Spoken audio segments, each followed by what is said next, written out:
You will hear a number of different recordings and you will have to answer questions on what you hear. There will be time for you to read the instructions and questions, and you will have a chance to check your work. All the recordings will be played once only. The test is in 4 sections. At the end of the test, you will be given 10 minutes to transfer your answers to an answer sheet. Now turn to Section 1.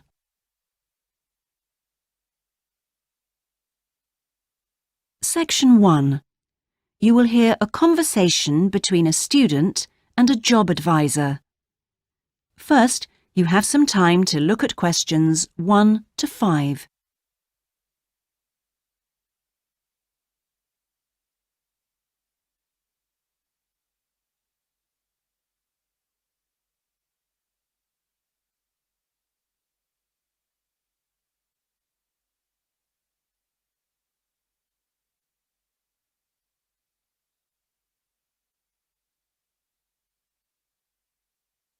Now we shall begin. You should answer the questions as you listen, because you will not hear the recording a second time. Listen carefully and answer questions 1 to 5. Good morning. Oh, good morning. Is this, room number 26? Yes, that's right. So, is this the Student Job Centre? It certainly is. How can I help you? Well, actually, I'm looking for a job, a part-time job. Do you have anything available at the moment? Yes. Are you a registered student? I'm afraid this service is only available to full-time students. Yes, I am. I'm doing a degree in business studies. Here's my student card. Which year are you in? Well, I've been at uni for 4 years, but I'm in the 3rd year because I took last year off. Right. Well, let's just have a look at what positions are available at the moment. There's a job working at the reception desk at the sports centre for 3 evenings a week. That's Wednesdays, Thursdays and Fridays. Oh, that sounds like fun, but unfortunately I have evening lectures, so that's not possible, I'm afraid. Is there anything during the day? OK, that's no good then. What about cleaning? There's a position for a cleaner at the childcare centre. Right. But you'd need to be there at 6 a.m. Does that appeal? 6 o'clock in the morning? Ooh, that's far too early for me, I'm afraid. I'd never make it that early in the morning. Well, there was a position going in the computer lab for 3 days a week that might be OK. Here it is. No, it's in the library, not the lab. Clerical assistant required. I think it mostly involves putting the books back on the shelves. Oh, no, hang on. It's for Wednesday and Friday evenings again. No, I can't manage that because of the lectures. OK, I'm getting the idea. Look, I'll just get a few details from you anyway, and then we can check through the list and see what comes up. Before you hear the rest of the conversation, you have some time to look at questions 6 to 10.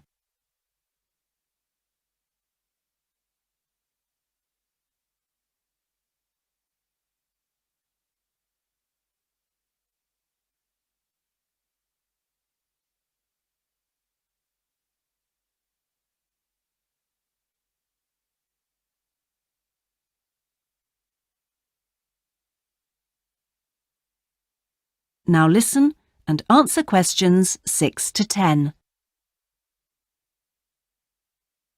We'll fill in the personal details on this application form first, if that's OK.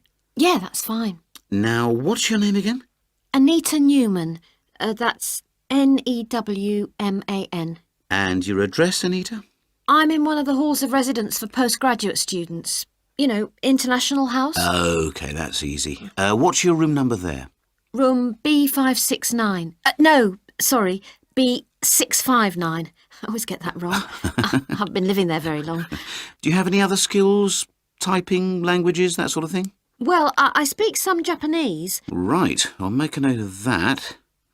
Now, let's see what else is available. What do you think of administrative work? There's a position for an office assistant at the English Language Centre. That sounds interesting. It's for 3 days a week, Monday, Friday and Saturday mornings. Interested? I was hoping to have Saturdays free, but I need the work, so... Can you tell me what the job involves? Yep, sure. It says here that you'll be required to deal with student inquiries and answer the phone. I'm sure I can handle all that without a problem. Great. Well, would you like me to arrange an interview for you? Say Friday morning around 10? Can we make it a bit later? Unfortunately, I've got something to do at 10. Would that be okay? Not a problem. How about 11:30? Hope it works out for you, Anita. Me too. And thanks for all your help. That is the end of section 1. You now have half a minute to check your answers.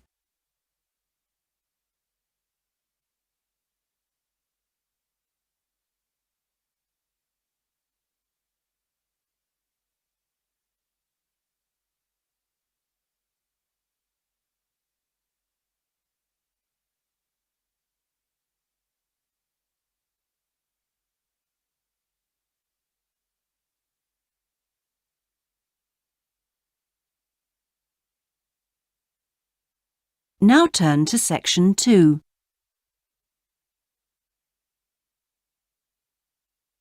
Section 2. You will hear a talk given by a group offering a walking holiday to raise money for charity. First, you have some time to look at questions 11 to 16.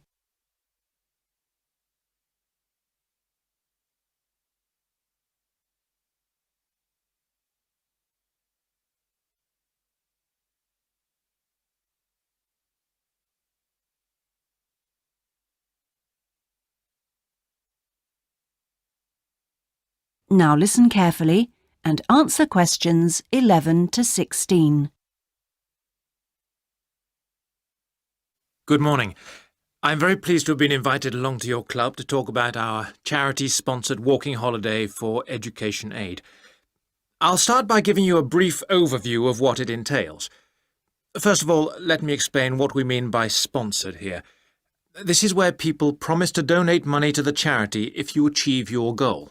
In this case, to walk a certain number of miles.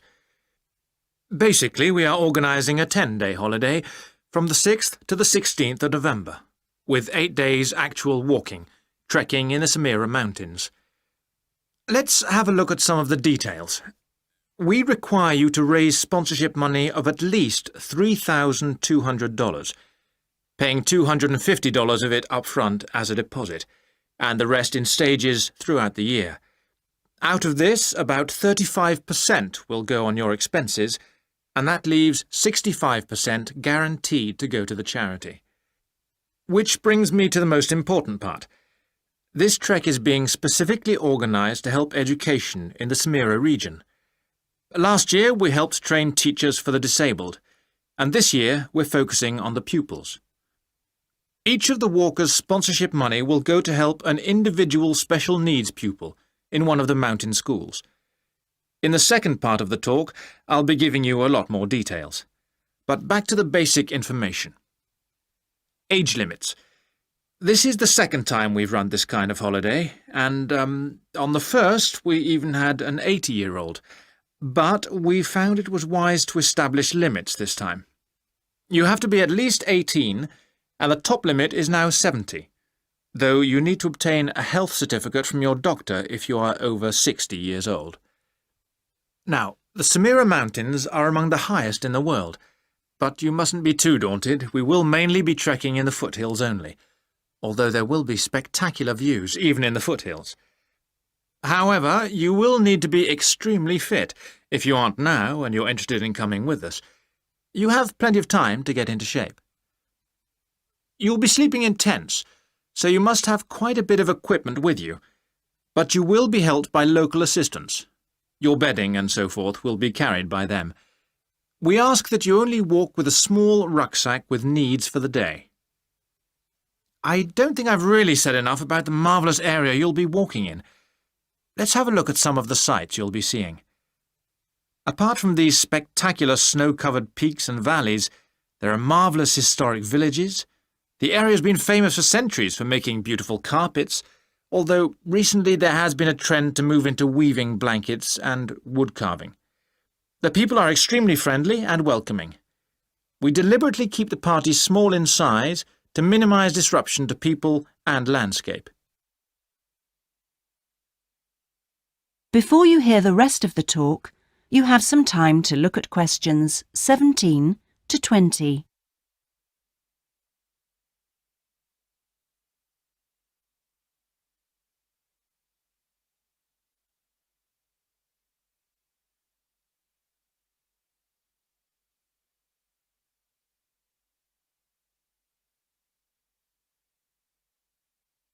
Now listen and answer questions 17 to 20. I hope that there are still some people interested. I will be distributing leaflets at the end where you can find out more information.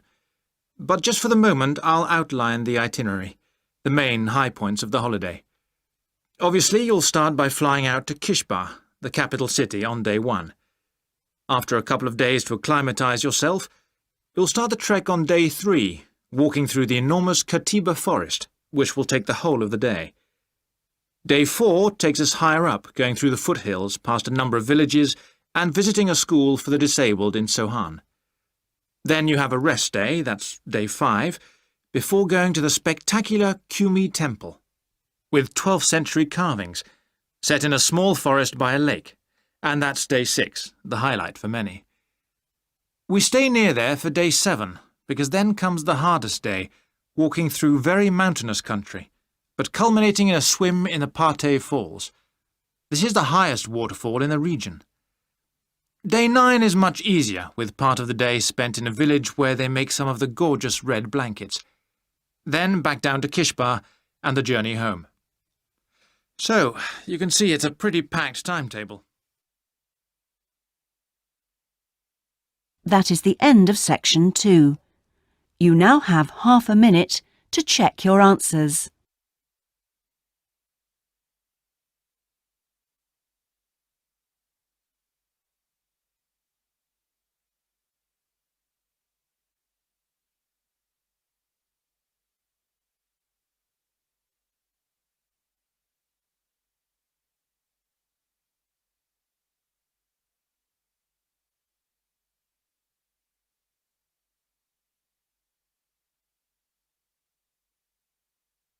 Now turn to section 3.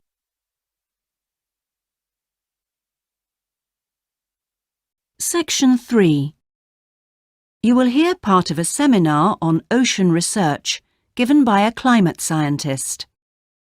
First, you have some time to look at questions 21 to 25.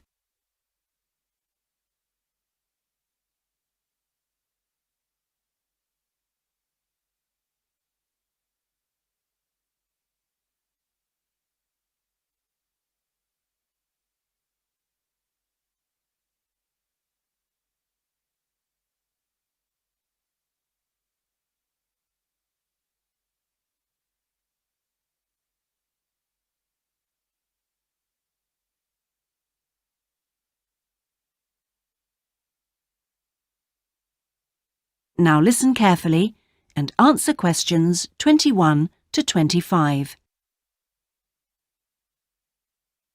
Thanks to all of you for coming along today to hear about how the Robotic Float project is helping with ocean research.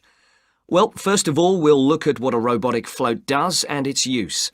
So let's start with the device itself. It looks a bit like a cigar, and it's about 1.5 meters long. More importantly, it's full of equipment that's designed to collect data. So it can help us in building up a profile of different factors which work together within the world's oceans. Sounds like a big project. Isn't it too big for one country to undertake? That's quite true, but this project is a really good example of international cooperation. Over the last 5 years, scientists from 13 countries have been taking part in the project and launching floats in their area of ocean control. And next year, this number will rise to 14 when Indonesia joins the project. That's impressive. But let's move on to how floats work. The operational cycle goes like this. Each of the floats is dropped in the ocean from a boat at a set point and activated from a satellite. Then the float immediately sinks about 2,000 metres. That's 2 whole kilometres down in the water.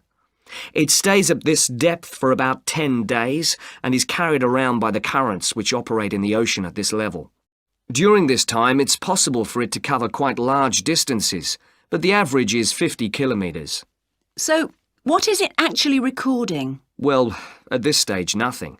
But as it rises to the surface, it collects all sorts of data. Most importantly, variations in salinity, that's salt levels, and the changes in temperature, a bit like underwater weather balloons. Then, when it gets back to the surface, all the data it's collected is beamed up to the satellite. After about 5 hours on the surface, the float automatically sinks, beginning the whole process again. What happens to the data? Well, the information is transferred direct to onshore meteorological stations, like our one in Hobart, and within 4 hours the findings can be on computers, and they can be mapped and analysed. Before you hear the rest of the seminar, you have some time to look at questions 26 to 30.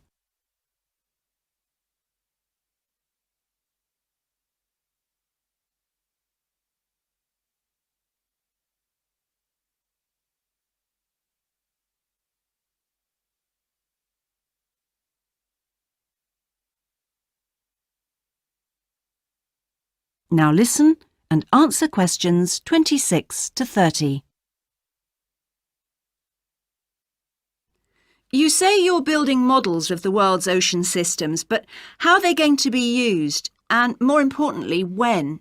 Some of the data has already helped in completing projects. For example, our understanding of the underlying causes of El Niño events is being confirmed by float data. Another way we're using float data is to help us to understand the mechanics of climate change, like global warming and ozone depletion. That's part of an ongoing variability study, but the results are still a long way off. However, this is not the case with our ocean weather forecasting. Because we know from the floats what the prevailing weather conditions will be in certain parts of the ocean, we can advise the Navy on search and rescue missions. That's happening right now, and many yachtsmen owe their lives to the success of this project. In addition, the float data can help us to look at the biological implications of ocean processes. Would that help with preserving fish stocks? Yes, and advising governments on fisheries legislation. We're well on the way to completing a project on this. We hope it will help to bring about more sustainable fishing practices. We'll be seeing the results of that quite soon. It sounds like the data from floats has lots of applications. Yes, it does. It's also a powerful agricultural tool.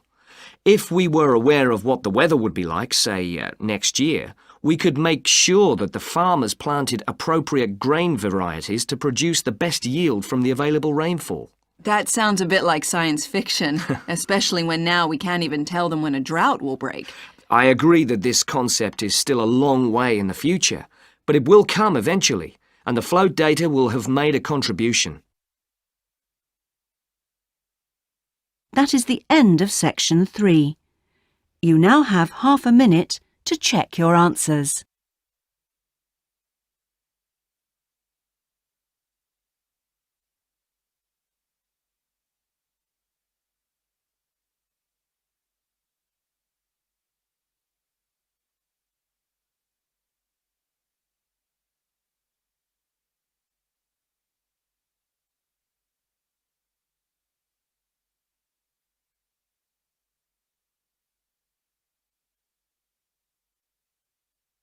Now turn to section 4.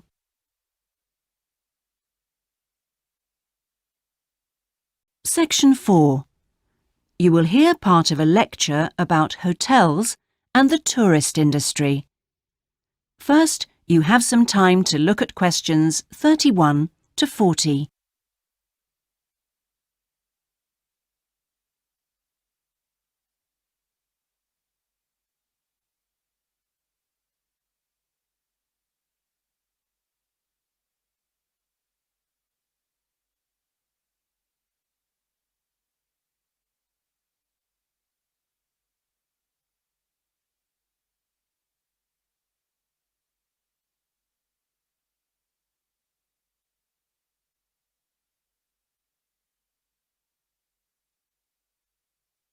Now listen carefully and answer questions 31 to 40. Good morning, everyone. Today's lecture forms part of the Hospitality and Tourism module. Last week, I looked at the economy end of the hotel business. This week, I'm going to discuss the luxury end of the market. Let's consider the following scenario.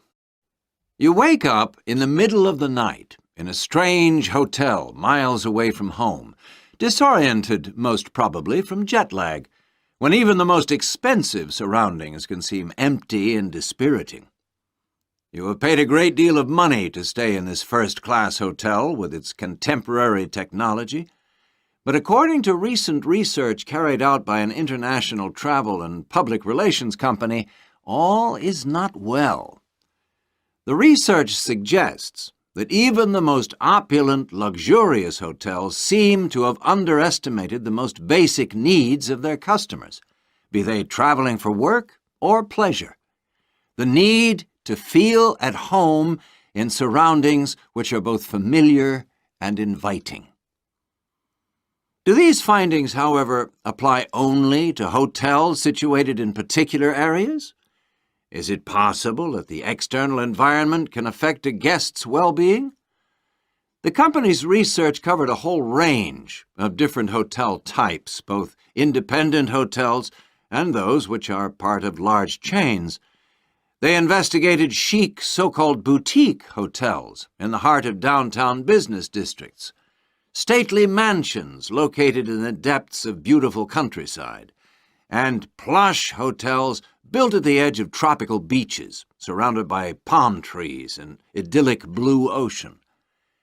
And the research concluded that what was outside the hotel building simply didn't matter. This is a fascinating revelation, and those of you hoping to move into careers in the travel and leisure industry would be well advised to look at the findings in more detail. But back to the main point of this lecture, the need to feel at home. What can the hotel industry do about it? And is the very idea so subjective that it's impossible to do anything about it on a global basis?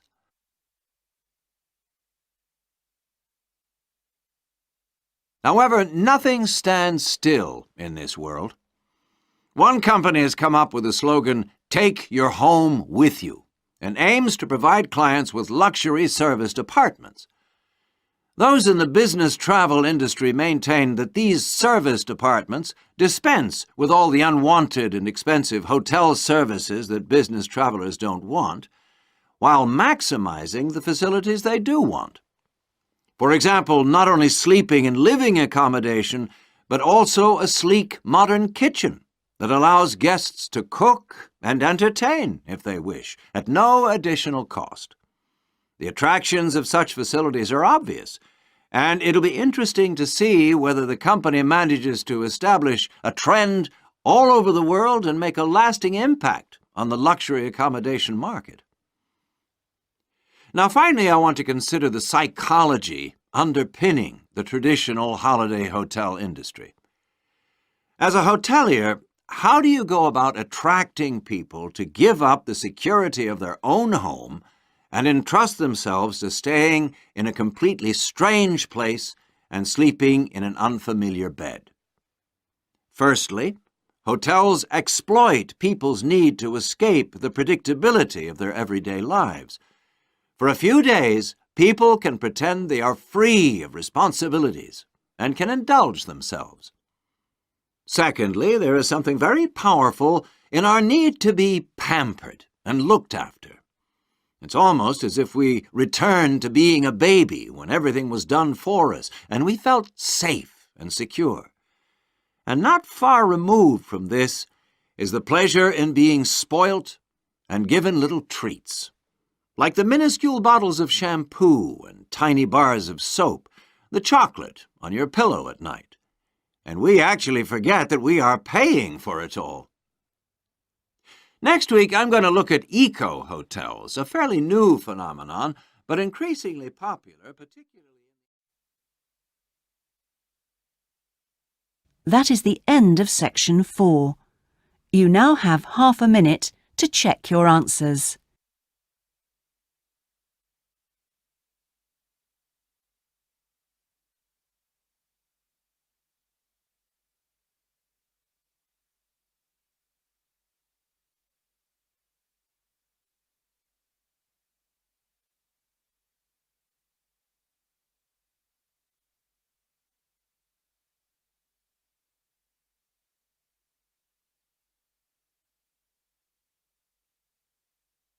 That is the end of the listening test. In the Ielts test, you would now have 10 minutes to transfer your answers to the listening answer sheet.